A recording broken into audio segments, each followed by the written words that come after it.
So, my name is Jessica, and I'm here with Becky, and we are part of PHXGamingBlog.wordpress.com. Someday we might get a domain, but now we're just gonna hang out with that. Yeah, we're gonna just roll with it. Anyway, we're gonna talk about how games are important to the community, and especially since we are more localized stuff, obviously Phoenix Gaming Blog, it's nice to reach out to the community and understand why their products, affect us so much, and obviously they're important. Well, that was redundant. Anyway,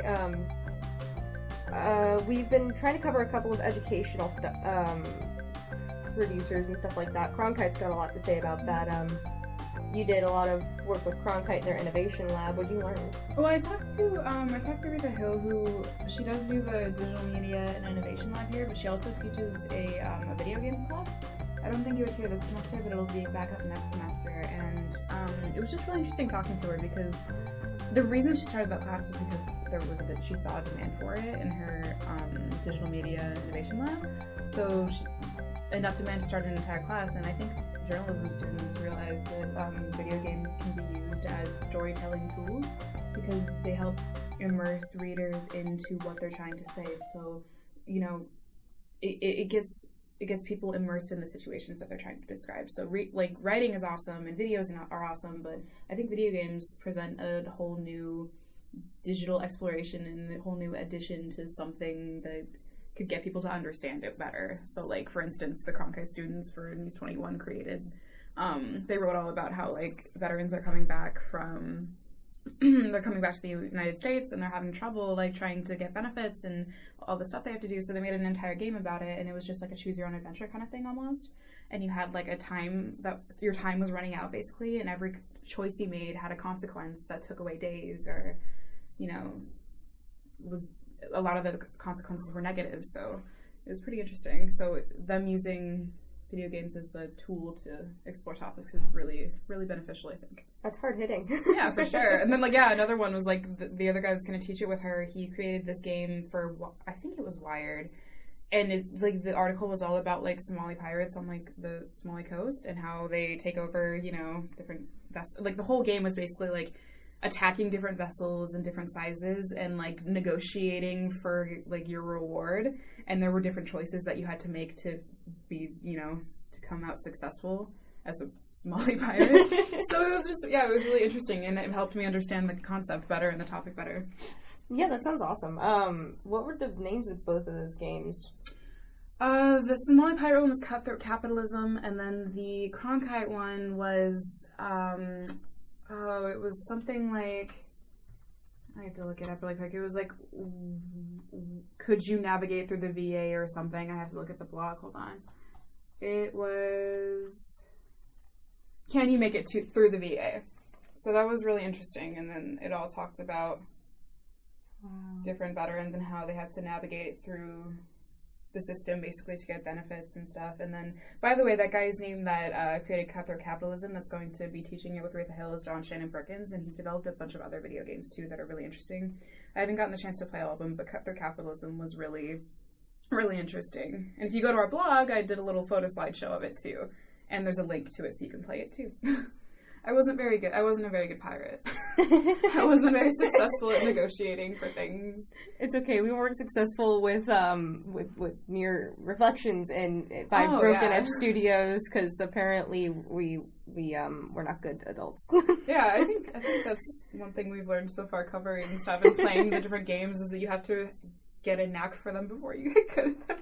If you just try to play stuff right away, you're not going to be good at it. So. No, yeah, that's why a lot of people, they're really huge into games and make it almost their entire career. Yeah, for sure. To make money off of playing amazing games and stuff like that. Well, I like that it's breaking that stereotype where it's you have the kid who plays video games all the time that never does anything else, and it's no, they can be very educational and helpful, and they can make people understand concepts better. And of course there's going to be games that you just play for fun, which is awesome. Mm-hmm. But they also play a role in educating people, which is really interesting. Yeah, that innovative and immersive interactiveness is definitely some way that I'm blown away because I didn't think that, like, you remember, like, elementary school, you're forced to get on the computer in the computer lab and play, like, 2 hours of this boring math game that you're just like, oh my god, I want to, like, blow my brains out. But, then you play games like this and you're like, wow, this is a real life thing. And then you have to make choices, and there's consequences to all your choices, and then you understand kind of, I mean, you're obviously not going to be, like, you're not going to totally understand that person's point of view, but you're going to kind of get more of what is happening in these situations. Yeah. Like, what it's like to be a returning veteran that has to go through all of these hoops to get basic, you know, benefits, or what it's like to, you know, the crazy stuff that a Somali pirate does in order to get, like, it's horrible stuff. Yeah. Like, the options in it are, like, you know, where is it? Like, you can choose whether or not to feed them, but if you feed them, then, you know, if you don't feed them, their health deteriorates and they die, and you can't use them as hostages anymore. But if you do feed them, then they're going to think you're going soft. So it's just, like, it's horrible. And you're sitting here making these decisions, and you're like, this is the most awful thing ever. And then it helps you kind of puts that into perspective. Like, this is what these people do every day, and this is what people have to deal with. So, yeah. That's insane. I mean, it's pretty crazy. It's also a great way to reach out and, you know, explain to people that these problems, they're real, but you know what? It's just more than the surface. Yeah, because people are going to go and play it because it's fun, and it is kind of fun, as awful as that sounds, but, you know, they'll have a better understanding of it, so it's really cool. I played an interactive game kind of like that in my economics class in high school. It was like, you're a citizen of, like, Nigeria, and you're kind of just, you know, living off the land. You have a certain amount of income, but, like, the thing is, you basically have, like, these awful decisions you have to make. Yeah, it's like Oregon Trail or something. Yeah. Like, all those classic games do really well for that. Or, like, Lemonade Stand, you know? They're all going to teach you things, and I think games are getting even more complicated and, like, not complicated, but they're advancing. Yeah. So, and they're a lot easier for people to understand concepts, so stuff like that is really important. Yeah, which is super cool because when we were playing Reflections by Mirror's Edge Studios, I'm saying that right. Broken Window Studios. I'm getting them. Mirror's Edge is a game. Reflections, you know, windows, you know, it's confusing. Mirrors, doors, I don't even know. But anyway, we were playing Reflections. It was like you could feel the human touch in the game. Oh yeah. It's almost like it is art. It is this beautiful piece of work. We should talk about that too. Like, not only are video games educational, but they're also, like, they're very artistic, and I love that, you know, you can look at them and understand how much time people put into it, and it's like looking at a work of art. Like, when we were playing Reflections, I was amazed at how much thought had to go into that, and how beautiful it was when things changed colors. Mm-hmm. They went from black and white to, like, color as you interacted with them, and it was very artistic. Yeah, that idea was like something out of a dream that you would have never conceived in real life. So it was just so perfect. There's no other way to describe it. Seriously.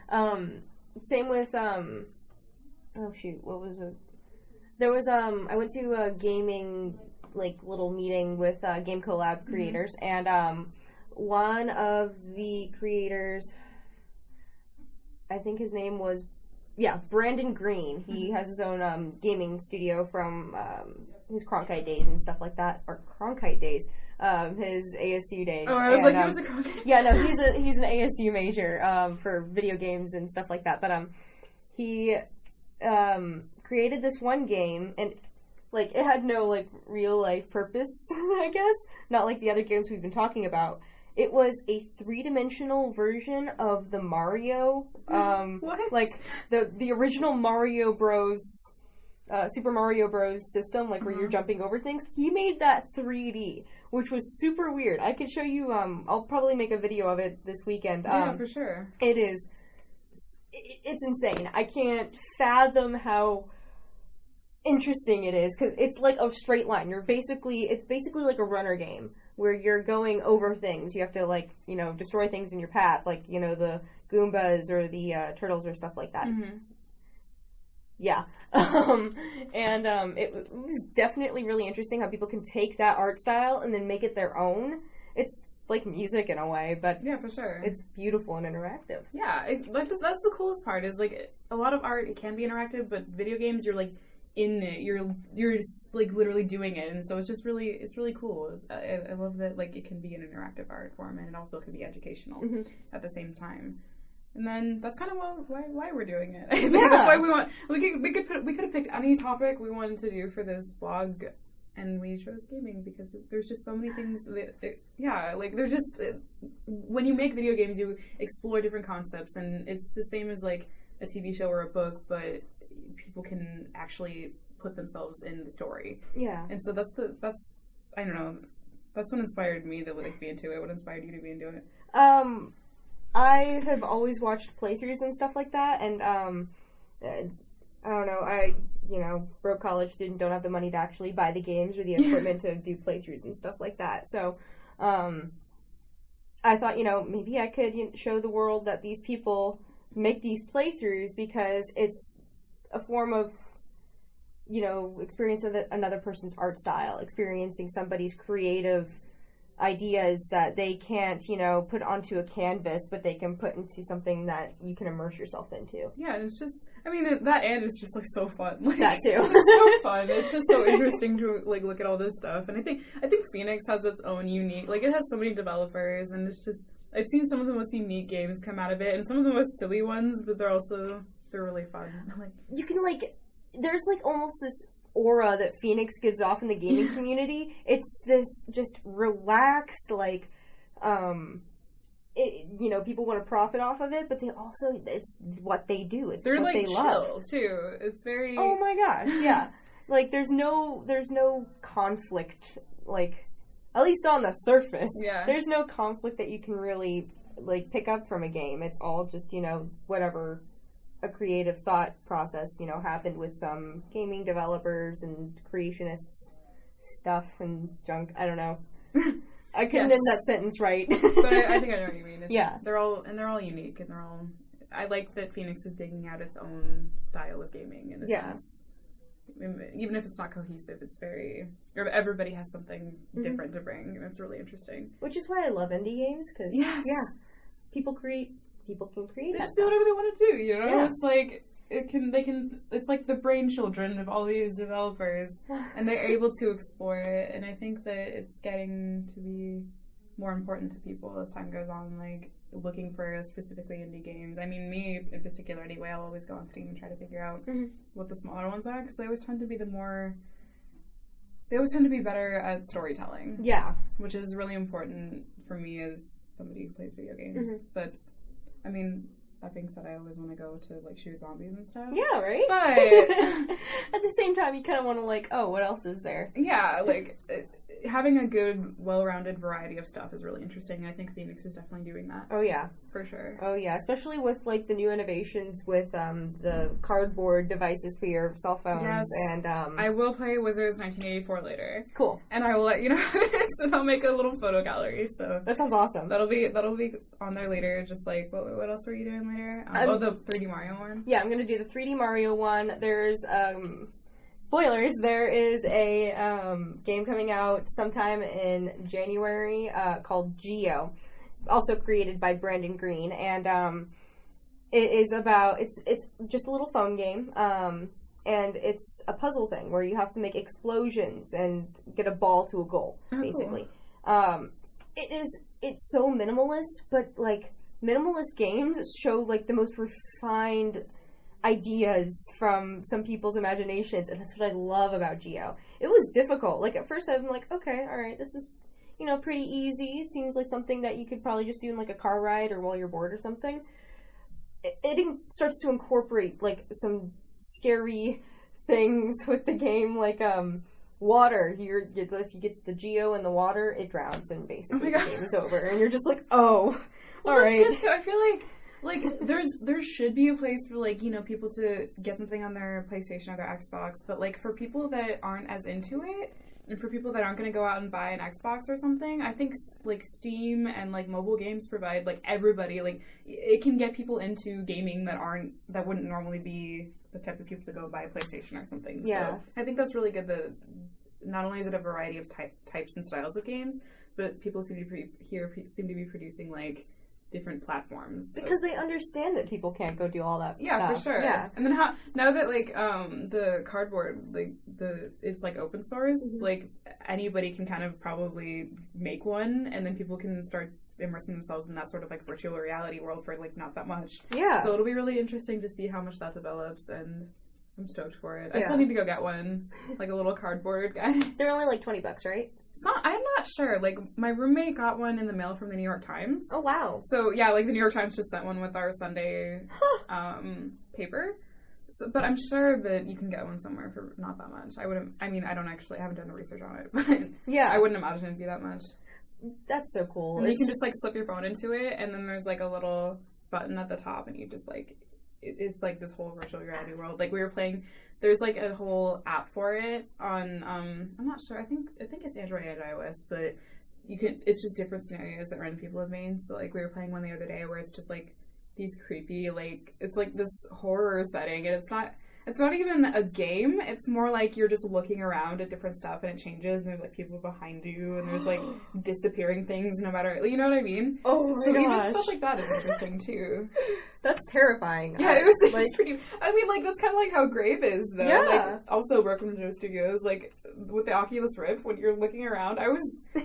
Not, I mean, it was fun, but it was definitely something you have to get used to because it's terrifying. Like, you know you're in a game and you know you're playing a video game, but at the same time, it, like, freaks you out. Yeah, that whole new platform is going to be insane. The playthroughs I've watched of people playing with the Oculus Rift, at least, I've seen people faint, start crying. They've, like, thrown up because it's just too much for them. Yeah, I did it one time. I played the demo, and I only played it for a few minutes, but... Yeah, no, it wasn't. It's intense. Or like even when I played it at Comic-Con too one time, and it's just there's people surrounding you, and you can kind of hear what's going on away from you, but you feel like you're in there, and it's really cool. And I feel like the cardboard gives you the chance to do that in like a smaller way, but it's still legit. To be honest, still creepy. Yeah, seriously, I feel like that's gonna be like the new way of movies actually to immerse themselves in the actual film. I think there was an ad for, I think it's Samsung that's making a new VR, and, they, like, showed little clips of, like, the Hunger Games, and I'm like, that'd be a cool movie to have a VR for. Say you have, like, a controller in your hand, and all you have to do is run and catch up to them, but you're kind of like a outside, like, viewer, but... You could still see all the scenery. Like you're inside of the movie. Yeah. Oh my god, that'd be really cool. Wouldn't it?